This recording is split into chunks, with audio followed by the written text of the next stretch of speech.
Hello అండి. Hi! అందరూ ఎలా ఉన్నారు? ఈరోజైతే నేను ఒక హెల్తీ రెసిపీతో పాటు మీతో ఒక స్టోరీనైతే షేర్ చేసుకోవాలి అనుకుంటున్నాను. ఏంటంటే ఆ స్టోరీ పూర్వం ఒక రాజు తన రాజ్యంలో ఉండే ఒక పేద సద్బ్రాహ్మణుడిని భోజనానికి ఆహ్వానించారు. ఎన్నో రకాల ఆహార పదార్థాలను సిద్ధం చేసి ఆ బ్రాహ్మణుడికి ఆహార పదార్థాలన్నింటినీ కూడా ఒక వెండి ప్లేట్‌లో వడ్డించాడు. ఆ బ్రాహ్మణుడు భోజనం చేసినంత సేపు కూడా ఆ ప్లేట్ గురించే ఆలోచిస్తూ ఉన్నాడు. చివరకు భోజనం ముగిసిన తర్వాత ఆ ప్లేట్‌ని శుభ్రం చేసి తనతో పాటు తీసుకెళ్ళిపోయాడు. ఇంటికి వెళ్ళాక కూడా తను చేసింది తప్పు అని అనిపించలేదు. రాత్రి తన భార్య చేతులతో చేసిన ఆహారాన్ని సేవించిన తరువాత కాసేపటికి తనకు నేను చేసింది తప్పు అని అనిపించింది. రాత్రి అంతా నిద్ర కూడా రాలేదు. మరునాడు ఉదయము రాజు దగ్గరికి వెళ్ళి జరిగిందంతా కూడా వివరించాడు. అంతేకాకుండా నేను ఎన్నో సార్లు మీ ఆతిథ్యం స్వీకరించాను, కానీ నాకు ఎప్పుడూ కూడా ఇలాంటి దురాలోచన రాలేదు. మీ వంటగదిలో వంట చేసేవారు ఎవరైనా మారారా అని రాజుగారిని అడిగాడు. రాజుగారు విచారించి అవును అని సమాధానం ఇచ్చారు. అప్పుడు ఆ బ్రాహ్మణుడు అయితే ఆ వంట చేసే వ్యక్తి యొక్క స్వభావం దొంగతనం చేయడం అని చెప్పారు.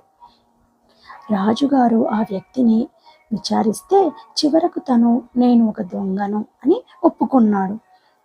వంటశాలలో ఉన్నటువంటి సరుకులను, కూరగాయలను దొంగతనంగా తీసుకెళ్తున్నాను అని చెప్పాడు. అప్పుడు ఆ బ్రాహ్మణుడు రాజుగారికి ఇలా చెప్పాడు. వంట చేసే వారి యొక్క స్వభావం భుజించే వారిపై తప్పకుండా పడుతుంది అని. కథ చాలా బాగుంది కదండి!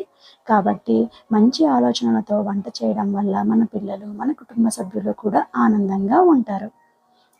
ఇప్పుడైతే మనం మన రెసిపీలోకి వెళ్దాము. ఈరోజు మీరు చూస్తున్న రెసిపీ అయితే పెసరట్టు. పెసరట్టు జనరల్‌గా మనము బియ్యం యూజ్ చేస్తాము. ఇక్కడ నేను బియ్యంకి రీప్లేస్‌మెంట్‌గా అయితే అండుకొర్రలు యూజ్ చేశానండి. అండుకొర్రలు ఆరోగ్యానికి చాలా మంచిది.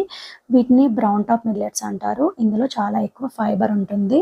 అలాగే ఎవరికైనా నర్వ్ ప్రాబ్లమ్ కానీ, జాయింట్ ప్రాబ్లమ్ కానీ ఉన్నవాళ్ళు ఈ అండుకొర్రల్ని గనక డైట్‌లో యాడ్ చేసినట్టయితే కనుక వాటికి ఆ ప్రాబ్లమ్స్ నుంచి సొల్యూషన్ దొరుకుతుంది. ఇక్కడైతే నేను ముందు రోజు నైట్ పెసర్లు 3 గ్లాసెస్ తీసుకుంటే 1 గ్లాస్ అయితే అండుకొర్రలు తీసుకున్నాను.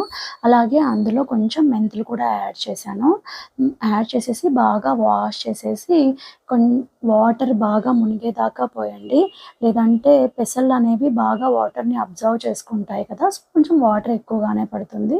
సో, ఆ రోజు నైట్ అంతా సోక్ అయిన తర్వాత నెక్స్ట్ డే మార్నింగ్ మనం మిక్సీ చేసేటప్పుడు అందులో కొంచెం అల్లం ముక్కలు, అలాగే పచ్చిమిర్చి యాడ్ చేసేసి గ్రైండ్ చేసేసామంటే మన దోస బ్యాటర్ రెడీ అయిపోతుంది. అందులో కొంచెం సాల్ట్ యాడ్ చేసేసుకొని మనం దోసలు వేసేసుకోవడమే. దోసలకి, పెసరట్టుకి ఎప్పుడైనా కానీ అల్లం చట్నీ చాలా బావుంటుంది కాంబినేషన్. తప్పకుండా ట్రై చేసి చూడండి.